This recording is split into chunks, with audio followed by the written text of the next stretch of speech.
It's been a minute since 0 to 1 mil. I've been working pretty hard. You might ask what I have to show for it. Well, ladies and gentlemen, unlike Australia, I have acquired myself a nuclear submarine. If you want to know how I got this and how you can get one too, then make sure to watch all the way through. And also stick around till the end for some of the fun stuff that happened along the way. Nothing too fancy here, just continuing on with the Navy Revolver stuff. This is pretty similar to the treasure challenges.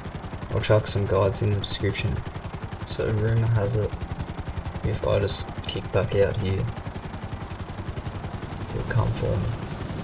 And rumour also has it that I should stand on top of something, like this.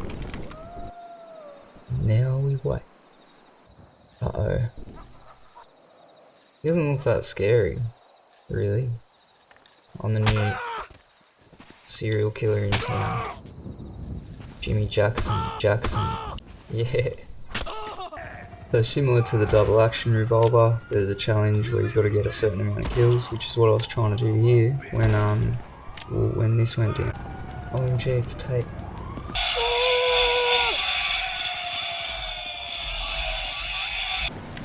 So he decided to give me like 20 levels and a bunch of money and make me collect all the action figures. So, I'm going to use this as an opportunity to see what Rockstar says about that, and at the same time I'll let them know that I didn't get my 1 mil. See what they say about that.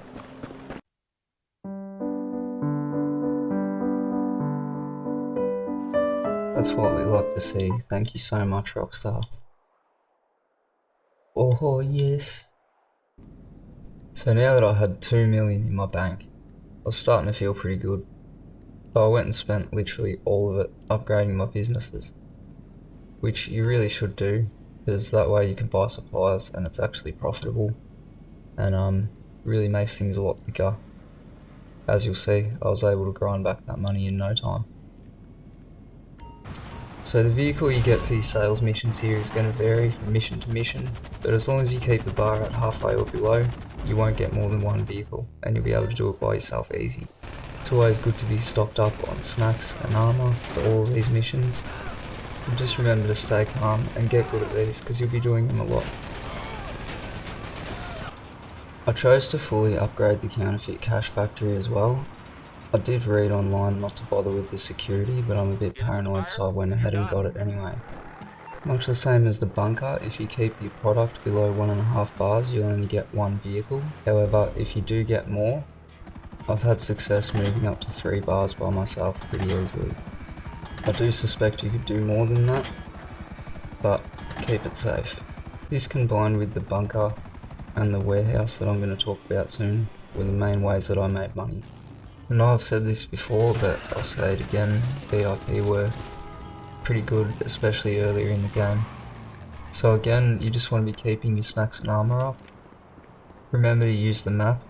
Focus on finding an efficient path to your target that avoids the most enemies. Oh, and don't crash right next to a cop car. It's going to help if you can get good at getting headshots through windows. And remember, avoid unnecessary enemies. Sightseer, nothing too complicated here. Just do the hacks, get good at those, keep your speed up to keep it efficient.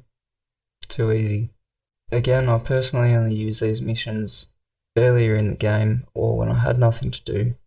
I much preferred to do the weapons parts contracts or export some mixed goods. Speaking of mixed goods, I did go ahead and buy a warehouse. I did this when I was low on money and the game was becoming a little bit boring and repetitive. This small warehouse only cost me 150k, and it was a great way to diversify my gameplay and make things a bit more interesting, and it also made me over $1 million in profit. That said, I'd definitely recommend going bigger if you can, definitely. So your crate sourcing missions are going to vary a fair bit.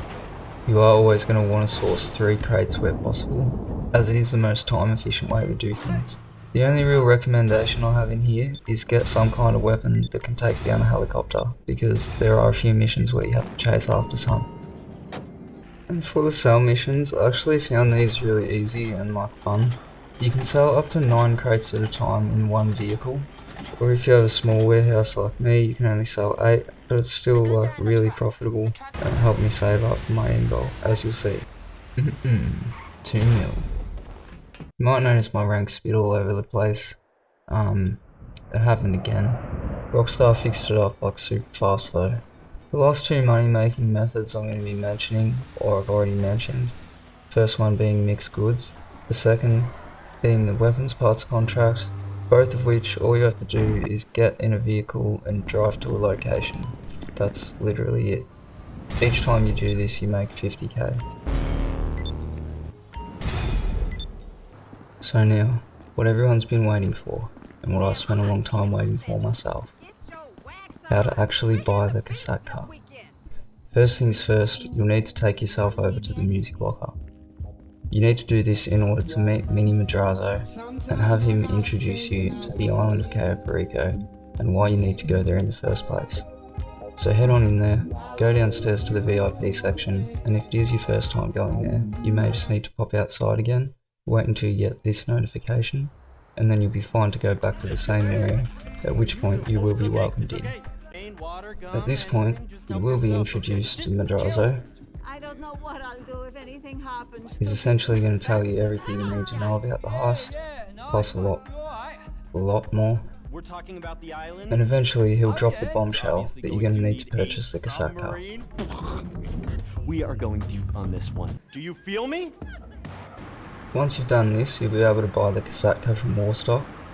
I chose to pay 2.2 mil and buy it without upgrades in order to gain access to Cayo Perico, as it is in my opinion the best way to make money as a solo player.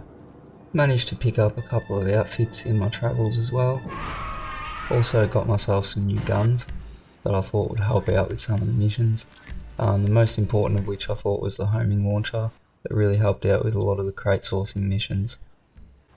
Found a creepy skeleton with a map and a metal detector. I also got into an awesome fight with this dude. It's probably the most fun I've had in ages. He ended up being pretty wholesome too. And there's just this like random modder trying to mess with me the whole time. I'll just let that speak for itself. Thanks so much for watching. If you've made it this far, you're a legend. I hope you get a Kosatka soon. Peace. Shit, you can see my nameplate for sure.